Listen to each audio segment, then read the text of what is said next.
l'arche de Noé, bien-aimé dans le Seigneur, il se prépare une vague d'événements malheureux. Ne t'appuie pas sur ton argent, ne t'appuie pas sur tes connaissances, ne t'appuie pas sur tes relations, ne t'appuie pas sur ta vie de sainteté entre griffes, ne t'appuie pas sur ta propre force, ne t'appuie pas sur tes diplômes.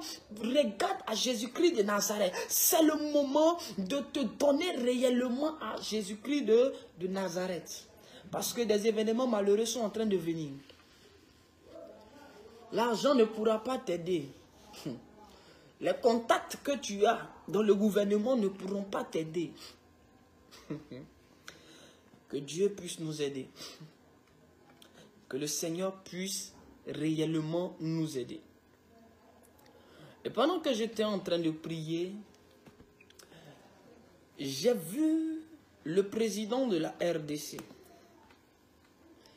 J'ai vu le président de la RDC. J'ai vu une femme, alors qu'il était assis sur le fauteuil, je suis même en train de revoir la même chose. Pendant que le président est assis sur le fauteuil présidentiel, je vois une femme, je vois un visage noir, mais c'est le visage d'une femme qui vient juste derrière le président et commence à lui chuchoter des choses à l'oreille. Commence à lui chuchoter des choses à l'oreille, commence à lui chuchoter des choses à l'oreille. Et le Saint-Esprit me dit ceci, et dit, regarde bien cette femme, elle est un envoyé du monde des ténèbres pour pousser le président à prendre de mauvaises décisions, pour pousser le président à emprunter un chemin de perdition, un chemin qui n'est pas le mien, un chemin qui va causer des dégâts, non seulement dans sa vie, mais aussi dans sa nation. Elle a été préparée par le monde des ténèbres, et cette femme-là va bientôt commencer à entrer en contact avec le président de la République démocratique du Congo. Je parle du président de la République du Congo, RDC Kinshasa, je précise. J'ai vu cet esprit-là qui était sous forme humaine, qui était en train de chuchoter des choses à ce monsieur, et au son de sa voix, chose bizarre, c'est que lui-même, Barabassa, même les gens qui l'entouraient, il n'arriva plus à écouter ce que ses conseillers lui disaient. Il n'arriva plus à mettre en pratique. Il n'arriva plus à considérer les gens qui le conseillaient autrefois. Et il a commencé à se focaliser sur ce que lui disait la dame. Et cette dame va venir. Et lorsqu'elle va apparaître sur la scène, cette dame va commencer d'abord par séparer. Par faire croire au président que les gens qui l'entourent, les gens de confiance, les gens de bonne volonté, elle va commencer à faire croire au président que ces personnes-là en veulent à sa vie. Que ces personnes-là sont allées marabouter pour détruire sa vie. Que ces personnes sont ses ennemis et veulent son pouvoir. En réalité, elle a été envoyée par le monde des ténèbres et sa mission, c'est de détourner le président du droit chemin. C'est pourquoi je suis en train d'inviter l'église du Congo, l'église de l'Afrique et l'église en général, de commencer à prier pour ce monsieur. Pourquoi faut-il prier pour ce monsieur? Parce qu'actuellement en Afrique, à l'est du Congo, il se passe une guerre. Et cette guerre n'est pas que pour la RDC. Cette guerre n'est pas que pour la RDC. Pourquoi je dis cela? Parce que dans le monde des esprits, il y a un portail qu'on est en train de forcer à s'ouvrir. Et s'ils arrivent à ouvrir ce portail en esprit, s'ils ont pu ouvrir ce portail-là, il va avoir à partir de l'Est des dégâts qui vont vraiment toucher toute l'Afrique. Il va se produire des choses qui vont toucher toute l'Afrique. Parce que sur ce portail que j'étais en train de voir, un esprit s'ouvre, des esprits qu'on n'a pas encore vu se manifester sur la terre des hommes vont entrer en scène et des choses bizarres vont commencer à se produire dans les nations. Et ces choses vont commencer petit à petit les nuits. C'est-à-dire qu'on va commencer à voir des créatures extraterrestres les nuits qui vont se présenter à des personnes, qui vont tuer des personnes. On va commencer à voir une vague d'assassinats, des gens qui vont mourir courir dans les rues surtout les nuits. On croira que ce sont des bandits qui font ça, mais en réalité, ce sont des esprits mauvais qui ont pénétré sur le territoire africain. Que se passe-t-il dans le monde des esprits concernant l'Afrique? Il se passe que, de même que les Africains, généralement déjà dans leur mentalité, ont décidé de couper les liens avec l'Occident, avec les nations extérieures, avec les colonisateurs, alors on est en train de chercher spirituellement à faire entrer sur le territoire des esprits dangereux. Écoutez, à l'est du Congo, il y a un portail. À l'est du Congo, c'est pourquoi jusque-là, il y a une guerre. Parce que jusque-là, le monde des ténèbres n'a pas encore réussi à ouvrir ce portail-là. Jusque-là, ils n'ont pas encore réussi à ouvrir ce portail. Et ils sont en train de chercher à réussir à ouvrir le portail. Parce que les Africains et l'Église en général pensent que ce n'est qu'une histoire de territoire. Nous pensons tous que c'est une histoire de territoire, mais le Seigneur m'a fait comprendre, au-delà d'un tout petit territoire, c'est une histoire de vie. C'est une histoire d'intégrité continentale. Ce qui se passe à l'est du Congo, ce n'est pas que pour le Congo, c'est pour l'Afrique. C'est pour l'Afrique. C'est pourquoi nous devons prier pour le président de la République, de la RDC. Nous devons prier pour la Côte d'Ivoire. Je vais parler de ça tout à l'heure par rapport à la Côte d'Ivoire. Seigneur, merci pour ta grâce et pour ta fidélité. Merci pour ton amour. Et le Rwanda est en train de servir de fondement aux esprits mauvais.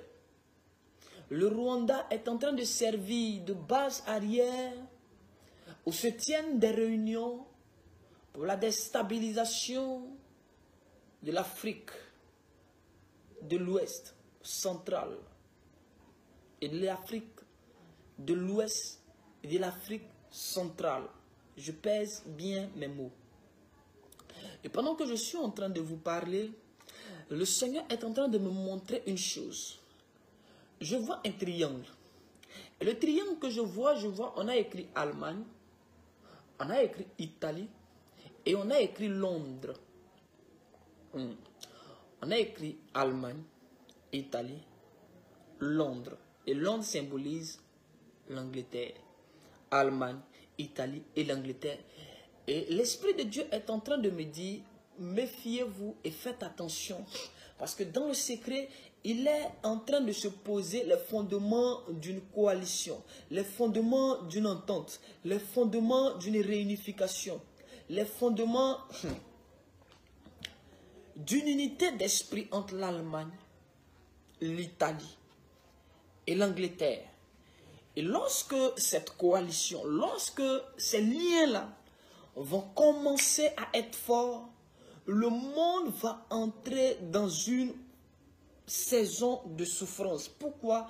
Parce que tant spirituellement, ces trois pays vont commencer à causer des dégâts dans le monde entier. Faites attention à ce qui se prépare.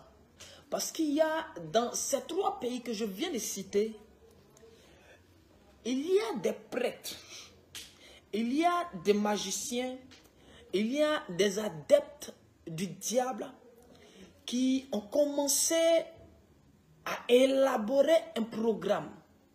Et ce programme vise la vasodilation. Et ce programme vise à la recolonisation de l'Afrique, à la destruction de l'Église. Je vais arriver là. Et ce programme vise au contrôle de l'économie mondiale. Et ce programme vise à la mise en place d'une religion nouvelle. Pas nouvelle en tant que telle, mais d'une religion nouvelle. Je vais le dire comme ça, vous allez comprendre. Qu'est-ce qui se fait dans les coulisses? On va chercher à redonner à l'Allemagne sa puissance militaire. On va rechercher à ramener l'esprit d'Hitler. On va rechercher à ramener l'esprit d'Hitler. Je suis en train de dire des choses. On va rechercher à ramener l'esprit d'Hitler. Et on va chercher à valoriser la femme. Je viens.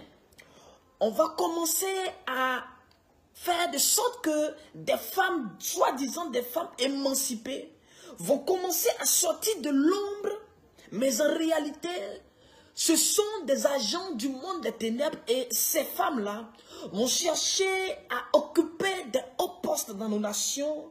Ces femmes-là vont chercher à diriger des pays. Ces femmes-là vont commencer à être des femmes influentes. Et chose bizarre, si nous ne faisons pas attention, ces femmes-là auront avec elles la foule, comme Jézabel avait la foule. Ces femmes-là vont causer beaucoup de dégâts. Et on est en train de préparer des lois pour donner à la femme plus de pouvoir, plus d'autorité, plus d'autonomie, plus de liberté, plus d'accès. Je ne suis pas contre la femme, je suis en train de dire des choses que des gens ont planifié de faire dans le but de détruire l'humanité, de contrôler le monde et de recoloniser l'Afrique. Et comment est-ce qu'ils ont prévu la recolonisation de l'Afrique? Voici comment ils ont prévu faire ces choses. Je sais que quand je commence à parler de ce genre de choses, il n'y a pas trop de personnes qui suivent. Je dis avance et puis je commence à dire les choses. On va chercher à recoloniser l'Afrique. Et comment est-ce qu'ils ont prévu recoloniser l'Afrique? La première des choses qu'ils vont faire, ils vont d'abord chercher à remettre sur les trônes leurs poulets, comme ils ont l'habitude de le faire. Et ce que je suis en train de voir en esprit, lorsqu'ils ne vont pas réussir à remettre sur le trône leurs poulets, ils vont alors aller dans le règne de l'esprit. Parce que voici où les Africains sont faibles. Les Africains ne sont pas forts dans les choses de l'esprit. La sorcellerie africaine ne sait qu'à tuer son frère, qu'à tuer sa soeur, qu'à empêcher les gens de réussir dans les études. La sorcellerie africaine ne sait qu'à empêcher les gens de réussir dans leur carrière musicale, à lancer des sorts à la femme d'autrui, au mari d'autrui, pour récupérer le mari de l'autre ou récupérer la femme de l'autre. La sorcellerie africaine, ce n'est que pour faire les bagarres dans les rues. Tu tapes ton ami, il s'effondre et tu dis que tu es fort. La sorcellerie africaine, c'est de manger les enfants des autres. La sorcellerie africaine, c'est de dénigrer les autres. La sorcellerie africaine est très faible, elle est médiocre, elle est pitoyable. Parce qu'aucun Africain, il y a tellement de maîtres ici en Afrique qui vont sur le plateau de télé, qui disent non, nous sommes des grands, des maîtres. Mais chose bizarre, avec tous ces maîtres qui se vantent d'être des maîtres, des grands spiritualistes, chose bizarre, l'Afrique a encore colonisé. À quoi servent ces maîtres? Ce qui veut dire, ces soi-disant maîtres eux-mêmes sont esclaves dans le monde des esprits. Or, si c'est le monde des esprits qui commande le monde des vivants, celui qui est esclave spirituellement sera esclave physiquement. Alors, comment est-ce qu'ils ont prévu procéder s'ils ont échoué de placer leur poulet sur les trônes? Ils ont décidé dans le monde des esprits. Dis avance et puis je vais dire la chose. Ils ont décidé de maudire l'Afrique. Comment? Par la pluie. C'est pourquoi je vous ai dit que les esprits des eaux vont jouer, les démons des eaux vont jouer un rôle très très dangereux dans les saisons dans lesquelles nous sommes actuellement. Parce qu'ils seront au centre des actions du monde des ténèbres. Les démons des eaux seront au centre des actions du monde des ténèbres. C'est pourquoi nous sommes dans une saison, frère, où tu dois comprendre que tu dois commencer à prier avec l'eau, tu dois commencer à collaborer avec Dieu, tu dois avoir une spiritualité élevée. On va faire tomber des pluies de malédictions partout en Afrique. On va faire tomber des pluies de malédiction partout en Afrique.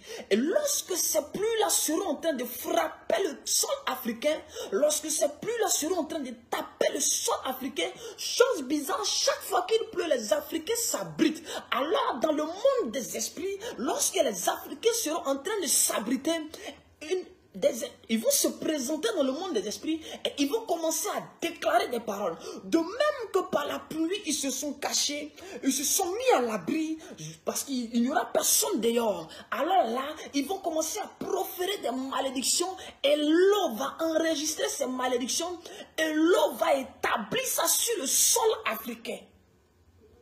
Et après ces différentes pluies, il va se passer en Afrique quelque chose de bizarre. Si jamais nous les laissons faire, si nous ne nous levons pas dans le monde des esprits comme des entités, comme des divinités que Christ a établies, comme des esprits territoriaux pour parler sur notre continent, pour parler sur nos nations, après ces pluies et après ces déclarations, nous allons assister à 3 décès, c'est-à-dire 3 chefs d'État vont décéder dans le même mois.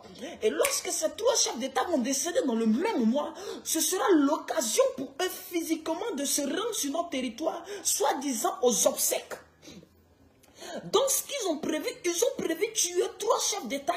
Et lorsque ces 3 chefs d'État vont mourir dans le même mois, ils vont venir soi-disant aux obsèques de ces chefs d'État. Mais lorsqu'ils vont entrer sur notre territoire, j'ai prêché sur les choses qui entourent les deuils, ce qui entoure les funérailles. J'ai dit que lors des funérailles, il y a des commerces qui se font. Il y a des choses, des transactions qui se passent dans le monde des esprits. Alors, lors des funérailles de ces autorités de nos différentes nations, il va se produire ce qu'on appelle le vol de l'étoile de la nation.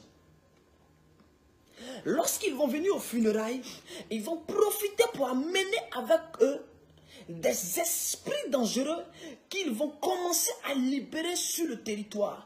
Ils vont profiter de cette occasion où des grands seront et ils vont chercher à libérer des esprits qui vont commencer à posséder plusieurs de nos chefs d'État, plusieurs de nos ministres, plusieurs de nos autorités. Alors, dès lors que ces esprits-là vont posséder la vie de nos autorités ne seront plus indépendantes, mais seront dépendantes spirituellement d'eux. C'est-à-dire quoi? Ils vont commencer à opérer par ce qu'on appelle une influence, une manipulation à distance. Ils seront chez eux, mais en réalité, nous aurons l'impression que ce sont nos autorités qui nous gouvernent, mais en réalité, ce ne seront plus nos autorités. C'est eux, par les esprits qu'ils ont introduits dans nos autorités. Ainsi, Jézabel a pu contrôler Akab. Est-ce qu'on se comprend? Je suis en train de parler de comment les gens ont prévu recoloniser l'Afrique. Alors, lorsque ça va se faire ainsi, on va maintenant pousser le peuple. Voyez ce qu'ils vont faire. On va pousser les peuples maintenant à se rebeller contre l'autorité établie pour pouvoir demander le départ de l'autorité établie. Et lorsque les différents peuples dans différentes nations vont commencer à se soulever, vous verrez que ces mêmes-là vont venir pour dire non, nous voulons vous aider. Et c'est là que va intervenir l'ONU. C'est là que va intervenir l'ONU. Et quand l'ONU va venir, ils vont profiter de ça pour commencer à tuer ceux qui sont réellement pour le développement de l'Afrique. Ils vont profiter pour éliminer, ils vont accuser à tort et à travers des injustes, des hommes qui militent, qui se battent réellement pour le relèvement de l'Afrique, pour le développement de l'Afrique.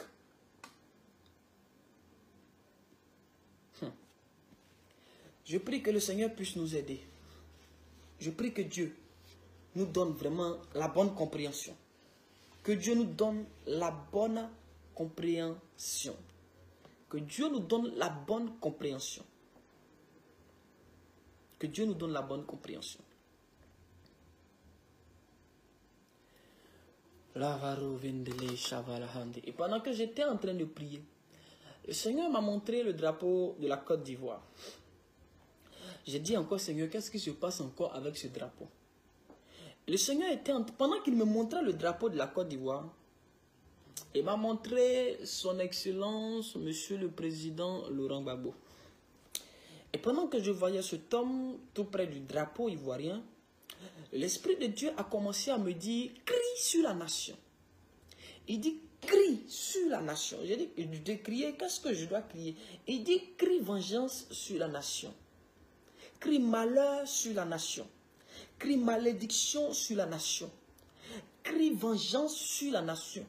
J'ai dit, mais comment je peux crier vengeance sur ma nation, Seigneur, fais grâce? Il dit, non. Pourquoi je te demande de crier vengeance? Je te demande de crier vengeance pas parce que... Est-ce que je peux dire ça? Vous savez, il y a des choses qu'on ne peut pas dire comme ça. Et il y a des choses qu'on ne peut pas dire comme ça. Il dit crie vengeance parce que j'ai vu quelqu'un. J'ai vu quelqu'un, une autorité qui était dans un cimetière. Et cette autorité-là était nue dans ce cimetière-là. Cette autorité avait reçu pour instruction par son gourou d'aller dans un cimetière à une certaine heure. Et pendant que l'autorité était dans ce cimetière, l'autorité a commencé à faire un bain. L'autorité s'est donc lavée avec quelque chose. L'autorité versait une eau que son gourou avait préparée. Et pendant que l'autorité se baignait avec cette eau qui était dans une sorte de canari là, l'autorité se baignait, l'autorité était en train de libérer des paroles, déclarer des choses. Je m'abstiens de dire le nom. L'autorité est en train de libérer des paroles, des choses concernant la nation, par rapport à la nation. Dit des choses.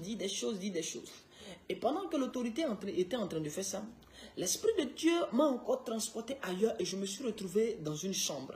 La chambre dans laquelle je me suis retrouvé dans la chambre d'un ministre de notre nation ici en Côte d'Ivoire. Et pendant que j'étais dans cette chambre-là, j'ai vu sur le mur. Mais je ne me suis pas retrouvé dans une chambre à coucher, mais dans une chambre haute. Une chambre haute, c'est une chambre qui est dédiée à l'adoration du Dieu de la personne. C'est un lieu d'adoration du Dieu de la personne. Et je me suis retrouvé dans sa chambre haute. Et chose bizarre, il n'y avait pas des canaris, des choses bizarres. Mais il y avait des choses sur le mur. Il y avait un miroir sur le mur. Ce miroir était rond, pas carré comme le miroir, non. C'était un miroir qui était différent, sous forme d'éventail rond. Je ne sais pas, les femmes les connaissent bien, c'est rond comme ça. Le miroir était là au mur. Et il y avait des écritures en arabe. Il y avait des écritures en arabe sur du papier qui était tout autour du miroir. Et le Seigneur était en train de me dire, il dit, celui-là tire sa force. Il dit, celui-là tire sa force d'un esprit. Mais c'est l'esprit, c'est-à-dire que son pouvoir, il est allé le chercher chez les Arabes. Dans un pays islamique. Je vais le dire comme ça. Il est allé chercher son pouvoir dans un pays islamique. Et cet homme-là était en train de faire des choses. Il avait une liste. Et sur cette liste, il y avait le nom de M. Laurent Gbagbo. Sur cette liste, il y avait le nom de son fils. Sur cette liste, il y avait le nom de la dame, là, comment elle s'appelle, la nouvelle femme du président Gbagbo, Nadi Bamba. Sur cette liste, il y avait le nom de la plupart des gens qui ont fait allégeance au président Gbagbo. Je demande au Seigneur, mais qu'est-ce qu'il fait? Et l'ange me dit, attends, regarde et observe ce qu'il va faire. Et j'étais en train d'observer ce qu'il allait faire de cette liste. Bizarrement, il s'est mis nu. Il s'est mis nu. Lorsqu'il s'est mis nu, la liste était là. Et il a pris un couteau spécial qu'on lui avait donné. Et lorsqu'il veut tuer des gens, c'est le couteau qu'on lui a demandé d'utiliser, de écrire le nom de la personne sur une tablette. C'est-à-dire que c'est une forme d'ardoise magique. Il écrit le nom de la personne dessus et avec son couteau, il répète, il dit des choses. Et quand il pique sur le nom, quelque temps après, la personne décède ici dans notre monde. Et cette autorité-là avait reçu le mandat de tuer spirituellement, d'abattre la plupart des personnes qui était avec le président et le président Gbagbo lui-même. Et il a écrit, la liste était là, et il a regardé, il a pris sa tablette, et il a écrit un nom. Et là, je me disais, regarde bien. Et lorsqu'il a écrit le nom, Il a piqué. Et je ne vais pas dire les noms ici, excusez-moi. Excusez-moi, je ne vais pas dire les noms ici pour l'instant. Il a piqué. Lorsqu'il a piqué, du sang est sorti. Du sang est donc sorti de cette ardoise magique qu'il avait. Et là, je me dis, regarde, l'un des collaborateurs du président Gbagbo va mourir. Je te montre cela parce que dans les temps à venir, je vais te demander de parler et de dire des choses par rapport à cette nation. Alors, je vais vous prévenir que bientôt, le président Gbagbo va perdre l'un de ses collaborateurs. La personne qui est à la base est ministre dans le gouvernement actuel. Et cette personne-là est très dangereuse. La personne n'a pas l'air d'être très dangereuse. Elle a l'air inoffensive. Cette personne-là ne ressemble pas à ça. Mais cette personne est absolument dangereuse. Très, très dangereuse dans le monde des esprits. Vous savez, il y a des hommes, il y a des personnes qui ne ressemblent à rien, mais qui spirituellement sont très dangereuses. Faites attention. Et nous devons beaucoup prier pour la Côte d'Ivoire. Waouh! Je ne sais pas si vous me recevez. Moi, j'ai été coupé ici. Si vous me recevez encore, donnez-moi des commentaires, mais je ne vois pas. Chez moi ici, ça bug. On m'a dit tentative de reconnexion ici. On est en train de signaler le live. On est en train de vouloir supprimer le live. Si vous me recevez, s'il vous plaît, manifestez-vous parce que là, ça se complique. La deverezo vachakanda lavazero fan de la fade hose de hiada rakama chandolo vendele ravrazinte seka shabra baba baba ravayan les edroshi dans la vonte heda hade. Ok, on va maintenant, je suis en ligne. Qui veut signaler le petit live? Vous voyez qu'il y a des choses sérieuses qu'on ne peut pas se permettre de dire ici. Pourquoi? Parce que quand tu commences à vouloir dire certaines choses, paf, on coupe la vidéo, on la retire, ou soit carrément on dit que ton compte a été piraté, on te bloque et autres. Dites-leur que nous allons parler par la grâce de Dieu. Fandelo Shavaya Hadelo. Ok, ça marche. Que Dieu vous bénisse abondamment. Mettez les cœurs, sinon les gens ils vont nous couper, ils vont supprimer la chose là, et puis on ne pourra même pas se dire les choses. Pourtant, on n'a même pas encore décollé. Petite Côte d'Ivoire à soi, on est en train de dire quelque chose que les gens croient secret. La Bible déclare que les yeux de l'Éternel parcourent la terre. Il n'y a rien de caché à Dieu. Tout projet contre cette nation sera dévoilé dans les 3 mois qui arrivent. Je veux prévenir tous les Ivoiriens. Dans exactement 3 mois, il va commencer à se produire des choses bizarres. Le gouvernement actuel va commencer à être secoué. Il va se produire ce qu'on appelle une fissuration du fondement. Je parle en code. Il va se produire ce qu'on appelle une fissuration du fondement. Et lorsque les fondements vont commencer à se fissurer, vous verrez que la structure au-dessus des fondements va commencer à être instable, va commencer à perdre sa stabilité, va commencer à perdre sa sécurité. Alors, il va commencer à se répandre sur tout le territoire ivoirien une atmosphère. Frère, tu ne sauras pas expliquer, mais tu vas sentir qu'il y a quelque chose qui ne va pas. Tu n'auras pas besoin d'un prophète pour te dire. Tu sauras qu'il y a quelque chose qui ne va pas. Pourquoi? Parce que je vois précisément dans le mois de décembre, pratiquement à partir du 15, 16, 17, 18 décembre jusqu'au 25 décembre, on va commencer à renforcer la sécurité. On dirait que c'est pour les fêtes, mais en réalité, il est en train de se préparer pendant que je vous parle. Et dans le mois de décembre, une attaque contre la nation, une attaque terroriste contre la nation. Alors c'est le lieu pour moi de prévenir nos différentes autorités de faire attention du côté de l'est de la Côte d'Ivoire. Il est en train de se préparer quelque chose du côté de l'est de la Côte d'Ivoire. Parce que tout le monde a les yeux rivés sur le nord. Tout le monde regarde au nord à cause du Burkina et du Mali. Mais je vais dire à quelqu'un que attention à l'est de la nation. Parce que quelque chose de mauvais est en train de se préparer à l'est de la Côte d'Ivoire. Je suis en train de voir des personnes qui sont en train de se préparer. Je suis en train de voir une attaque qui va causer des morts, qui se prépare au niveau de l'est de la Côte d'Ivoire. Alors je suis en train de dire à quelqu'un, prions pour cette nation. Prions pour cette nation. Prions pour décembre, parce que le mois de décembre sera un mois de sang. Le mois de décembre, particulièrement en Côte d'Ivoire, le sang va beaucoup couler.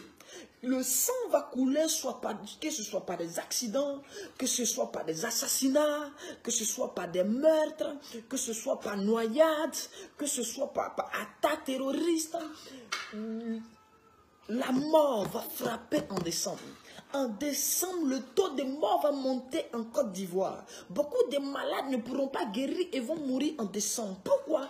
Parce qu'en décembre, je suis en train de voir au début du mois de décembre, c'est-à-dire les 3 premiers jours de décembre, le 1er, le 2e et le 3 décembre, je suis en train de voir un rituel qu'on est en train de faire quelque part sur une avenue ici à Abidjan. Et ce rituel est en train de faire par des prêtres qu'on a fait venir de l'extérieur, dans le seul et unique but de récolter du sang. Et à quoi va servir ce sang? Ce sang-là va servir à renforcer le pouvoir de quelqu'un. Je n'ai pas dit le nom de quelqu'un. Dis avance prophète. Ce sang va servir à renforcer le pouvoir de quelqu'un. Et on est en train de, dans les coulisses, de simuler une sorte de coup d'État. On est en train de préparer une simulation de coup d'État dans le but de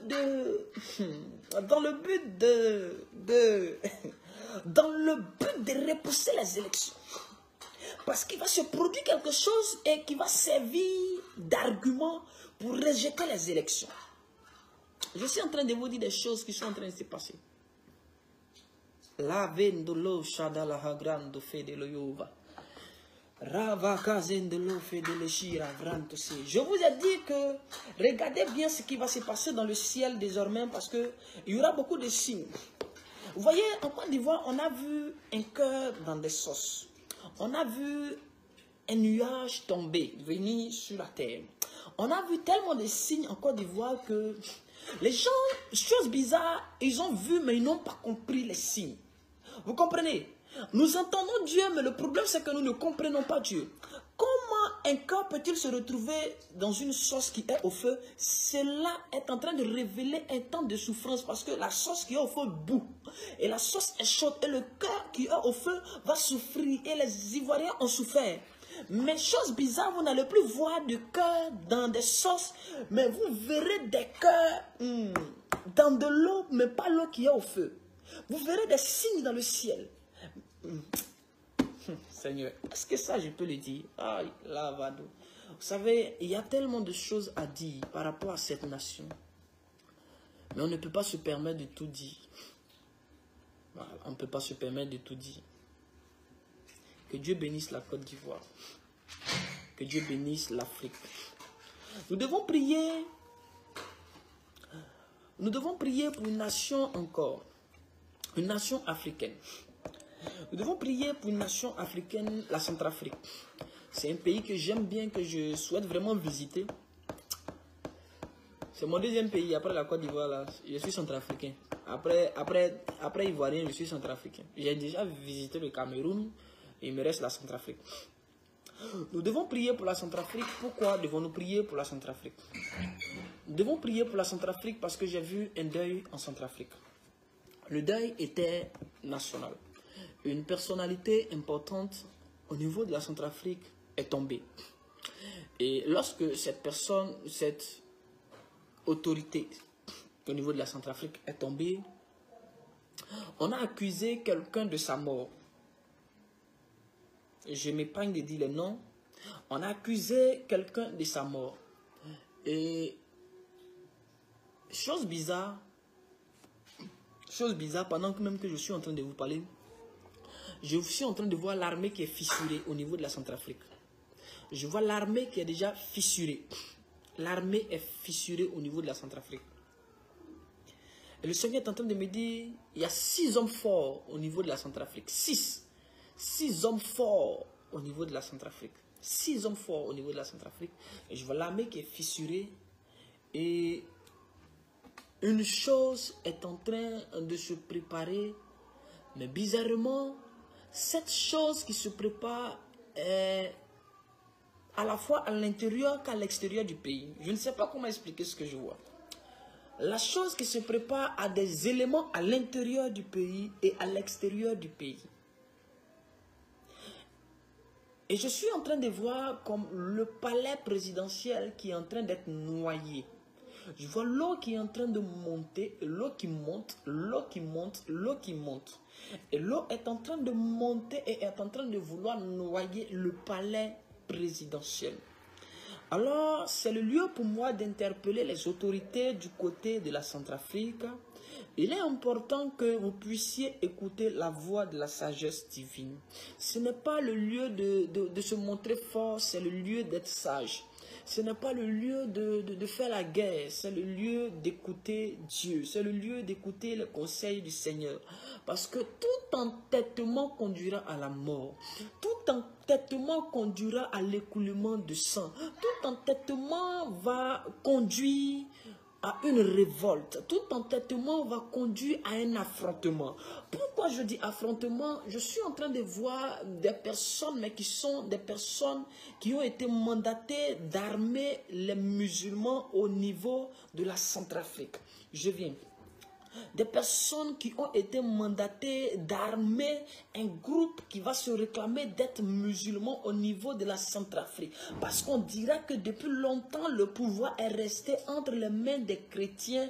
Et voici dans quoi ils ont plongé le pays. Ils n'ont pas pu faire quelque chose. Alors, on va inciter les musulmans de la nation à se lever, à se rebeller et à vouloir prendre par les armes le contrôle du pays. Qu'est-ce qu'on est en train de préparer? Je suis en train de voir 3 nations occidentales qui sont en dessous de cette affaire. Je suis en train de voir 3 nations occidentales qui sont en dessous de cette affaire.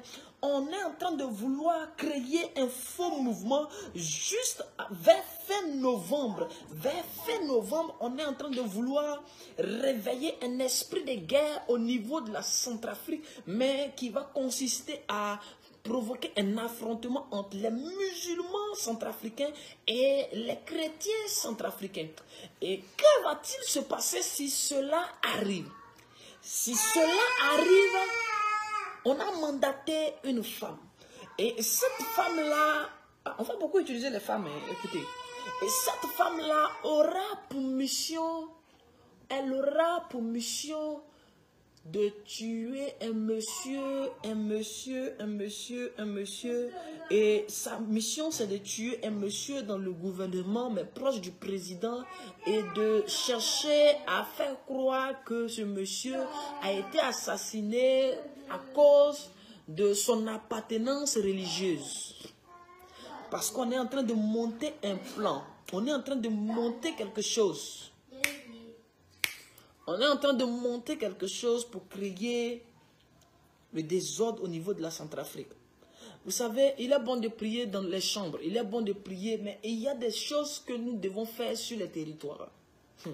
Pour tous ceux qui sont déjà au niveau de la Centrafrique, commencez à prier.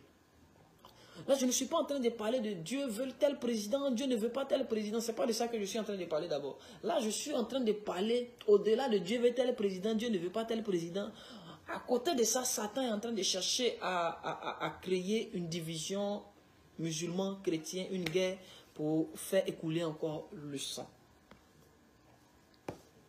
Et à côté de la Centrafrique, l'Esprit de Dieu est en train de me ramener au niveau de l'Égypte. Au niveau de l'Égypte. Oh Seigneur, merci pour ta grâce et pour ta faveur. Merci pour ta fidélité. Merci pour ton amour. Au niveau de l'Égypte, le Seigneur est en train de me dire que L'Égypte doit connaître Dieu. L'Égypte a besoin d'un réveil. L'Égypte a besoin de l'évangile. L'Égypte a besoin de la lumière. Parce que l'une des raisons pour lesquelles l'Afrique est encore plongée dans les ténèbres, c'est parce que l'Égypte est plongée dans les ténèbres. L'une des raisons pour lesquelles l'Afrique est plongée dans les ténèbres, dans l'ignorance de son histoire elle-même, c'est parce que l'Égypte est sous le joug des ténèbres, sous le contrôle des ténèbres. Alors, l'Égypte a besoin d'être éclairée. Et l'évangile va commencer à toucher l'Égypte de façon palpable, de façon visible. Et Dieu va permettre qu'il y ait en Égypte un mouvement de l'esprit et vous allez commencer à voir des hommes baptisés de l'esprit dans les rues. Je suis en train de parler des choses. D'ailleurs, je vous donne un signe. Il va se produire une catastrophe dans une mosquée au niveau de l'Égypte. Une mosquée va commencer à s'écrouler. Une mosquée va se casser. C'est un signe que je vous donne. Lorsque vous verrez ces signes s'accomplir au niveau, ils vont médiatiser la chose. Que non, voici telle chose qui s'est produite dans telle mosquée. La mosquée a commencé à s'écrouler. Subitement, on ne comprend pas. C'est le signe que l'Égypte doit recevoir l'évangile. Et l'Esprit de Dieu va commencer à se mouvoir dans la maison. Les enfants vont commencer à prophétiser à leur père. Des jeunes filles vont commencer à enlever leur voile et vont commencer à dire, ainsi parle le Seigneur, ainsi parle l'Éternel. Égypte, tu m'appartiens. Parce que quand tu lis bien, l'Égypte doit jouer un rôle très important dans l'agenda de Dieu. L'Égypte doit jouer un rôle très important. Chaque fois que Dieu voulait cacher, préserver l'un des siens, il le faisait venir en Égypte. Lorsqu'on a cherché à tuer Jésus, il est venu se réfugier en Égypte. Frère, l'Égypte est diabolique, l'Égypte est diabolique. Oh non, Pharaon, frère, écoutez-moi bien, l'Égypte n'a pas toujours été diabolique.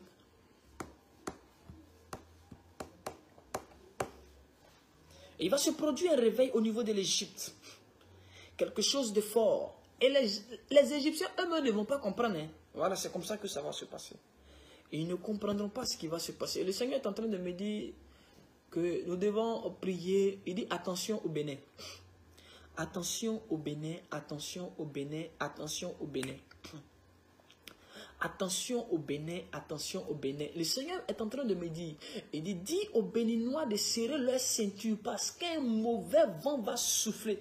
Et ceux qui ne seront pas affermis vont passer avec ce vent. Attention au Bénin, serrez vos ceintures. Pourquoi? Parce que il est en train de venir vers vous une mauvaise vague. Et cette vague-là, nul ne peut l'arrêter. C'est une vague de calamité. C'est une vague de mauvaises nouvelles. C'est une vague de tristesse. C'est une vague de tristesse et de mauvaises nouvelles. De mauvaises nouvelles qui est en train de venir. Alors, du côté du Bénin, serrez vos ceintures et commencez à prier. Commencez à prier du côté du Bénin. Parce que je vois des événements mauvais qui vont se produire. Je vois des mauvaises choses qui vont arriver, qui vont attrister les Béninois, endeuiller les Béninois, qui vont vraiment causer du tort, causer la tristesse. Au niveau du Bénin, nous devons prier pour ceux qui sont de ce côté-là. Permettez-moi de m'arrêter là. Parce que si je dois parler, on risque de ne pas finir. Permettez-moi de m'arrêter là. Que Dieu, dans sa grâce, dans sa fidélité et dans sa bonté, veille sur vous. On sera à lundi pour notre live de la spiritualité. Pour ce lundi-là, s'il te plaît, ne rate pas. Parce que là, Dieu m'a dit de parler de quelque chose le lundi.